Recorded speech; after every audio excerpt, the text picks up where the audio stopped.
My name is Sarah Vogel. I'm 27 years old, and I live in Berlin, Germany. I've always been passionate about creativity, whether it's writing, designing, or conceptualizing innovative projects at work. For as long as I can remember, ideas have been my currency, and I take pride in producing original, thoughtful work that resonates with people. That's why it hurt so deeply when I realized that my best friend Leo, someone I had known since university, had been copying my ideas for months. At first, it was small things. A phrase I used in a brainstorming session, an idea I had for a campaign. Then, it escalated. He would take my fully formed concepts, present them as his own, and receive praise and recognition from colleagues, our mutual creative circle, and even potential clients. The breaking point came during a major presentation at a co-working event. I had spent weeks preparing a campaign concept that I thought was groundbreaking. I had shared some preliminary ideas with Leo in confidence, trusting him as a friend, but during the event he presented my ideas as his own, and everyone, including potential investors, applauded him.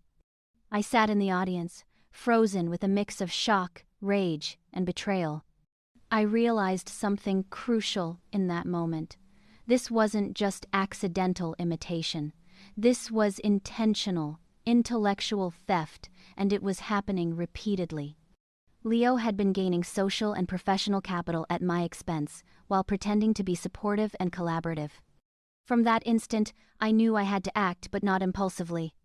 Revenge would need to be meticulously planned, publicly undeniable, and strategically satisfying, allowing me to reclaim my originality and expose Leo's deceit in front of the people who mattered.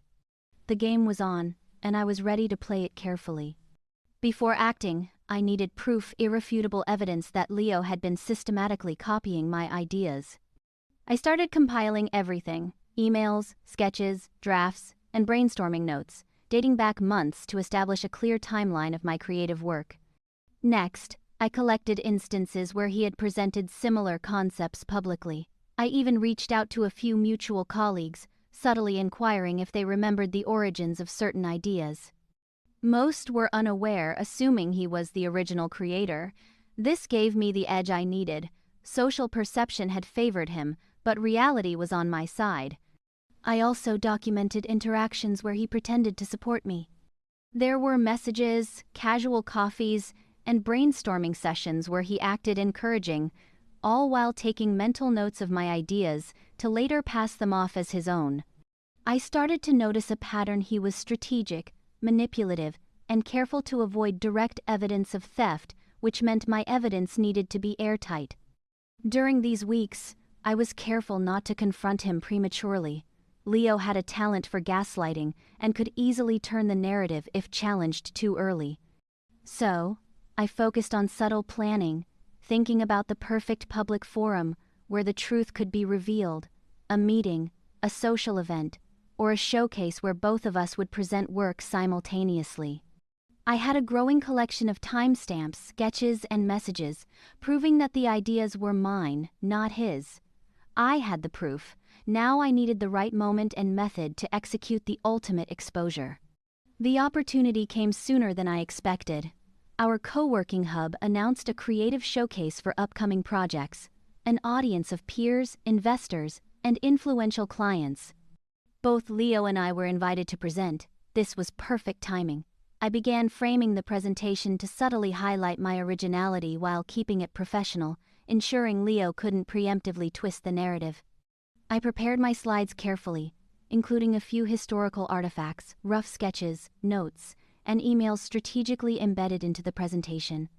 On the surface, it looked like a typical showcase, but I had built in visual cues that would clearly expose the trajectory of my work and show how his new ideas had originated from me. I also prepared for social reinforcement. A few trusted colleagues were briefed discreetly, asked to subtly acknowledge my contribution during the Q&A or support points without making it obvious that it was orchestrated. Every detail was designed to create a natural reveal, escalating tension, and undeniable validation of my originality.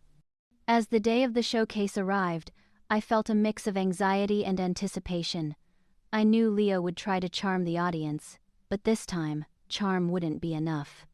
The trap was set public, transparent, and meticulously designed to flip the recognition back where it belonged. The stage was fully prepared. Leo had no idea that his act of theft was about to be publicly exposed in a way that would leave everyone, colleagues, clients, and mutual friends, seeing the truth for the first time. The day of the showcase arrived, and Berlin's co-working hub was buzzing with excitement. Entrepreneurs, creatives, and investors mingled, unaware of the subtle drama about to unfold. I felt a mix of nerves and adrenaline. This was my chance to reclaim recognition and expose Leo without it appearing vindictive. Leo arrived, exuding his usual confidence, greeting everyone like he owned the place. I greeted him warmly, hiding my inner tension.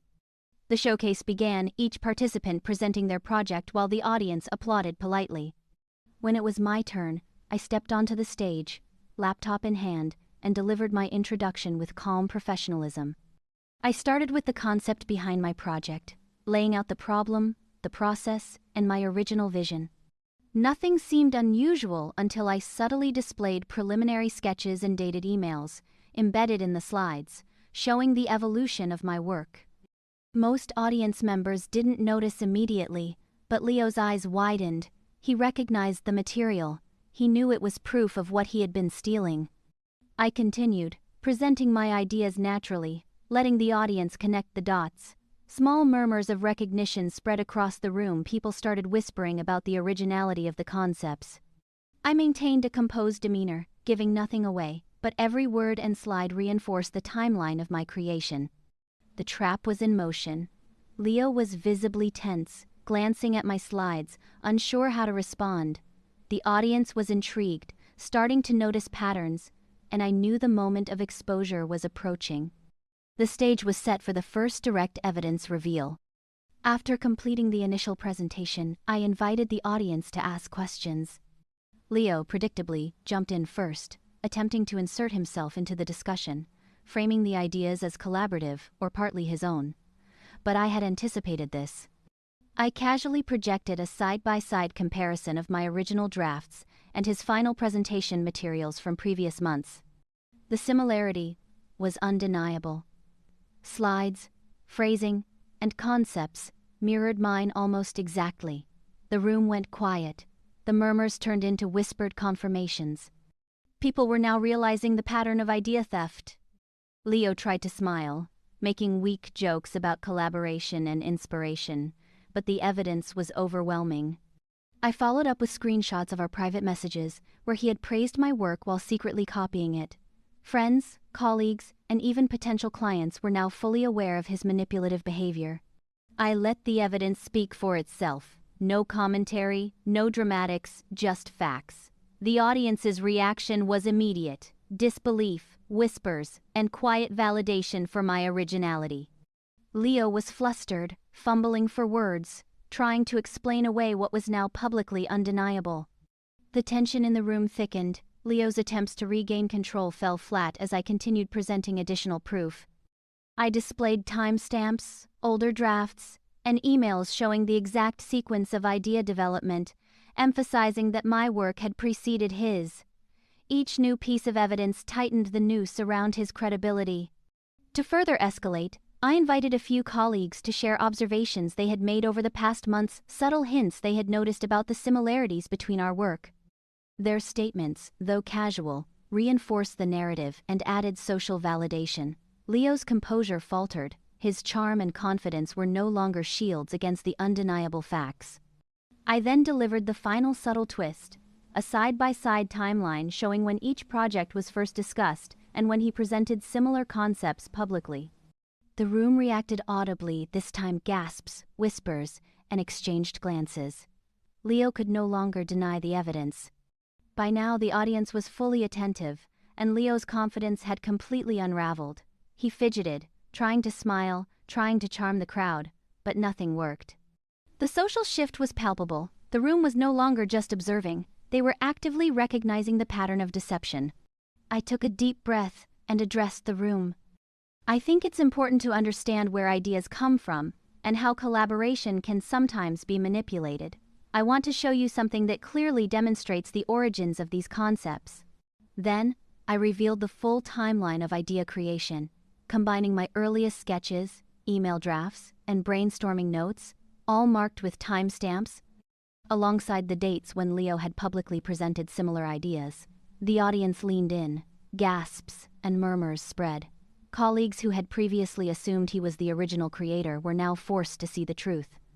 Leo attempted a weak rebuttal, claiming coincidence or inspiration, but the evidence was airtight. Even his allies could not defend him. I let the room digest each piece of evidence slowly, letting the impact sink in. Every slide, every screenshot, every email revealed his manipulation. Leo's credibility had completely crumbled. The audience's reaction was a mix of shock, vindication for me, and subtle amusement at the audacity of his duplicity. The trap had worked perfectly, and the tables had turned. The day after the showcase, the repercussions were immediate. Colleagues who had once praised Leo began distancing themselves. Mentions of my originality started circulating among mutual contacts. Some reached out privately, expressing surprise and support. The validation I had longed for finally arrived. Leo's attempts to spin the story fell flat. The evidence was undeniable, and the social circle that had once admired him now questioned his credibility. Invitations for collaboration dwindled, and whispers about his copying circulated. Meanwhile, I maintained a calm, professional presence, letting truth and evidence speak for themselves. Even outside of work, the ripple effect was noticeable. Mutual friends began sharing my story online without any exaggeration, highlighting the lesson about honesty, originality, and accountability. Leo was no longer able to manipulate perceptions. The truth had been firmly established in the social consciousness. I felt a quiet satisfaction. Justice had been served, not through humiliation, but through the power of irrefutable evidence and public accountability. Weeks later, I reflected on the journey. The betrayal had been painful, and the act of exposing Leo had been nerve-wracking, but the outcome reaffirmed important lessons. Boundaries matter, originality must be protected, and strategic action is more effective than impulsive confrontation. I considered the moral aspects of revenge. Could I have handled it differently? Perhaps privately, but the public nature of the showcase was necessary to reclaim recognition and prevent further manipulation. It wasn't about cruelty, it was about ensuring accountability. The friends and colleagues who had remained by my side gained a new respect for me, not just for my creativity, but for my poise, strategy, and assertiveness. Meanwhile, Leo faced the consequences of repeated intellectual theft, learning that manipulation eventually collapses under the weight of truth. Today, I continue creating original work, now with a heightened awareness of protecting my ideas. I share my experiences to inspire others who face betrayal or manipulation in professional or social circles. I know the satisfaction of having reclaimed my recognition is permanent. Leo can no longer benefit from my ideas or charm, and the lessons for the audience are clear. This story serves as a reminder. Intentional betrayal must be met with strategy, patience, and undeniable proof. True justice isn't about revenge for revenge's sake. It's about reclaiming agency, ensuring accountability, and maintaining dignity.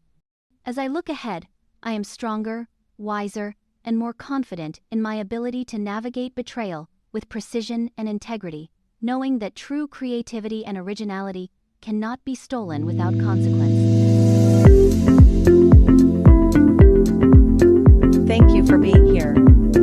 If you enjoyed this, go watch the one on the left and don't forget to hit like and subscribe to the channel for more tales of triumph over injustice and a saga of ultimate revenge.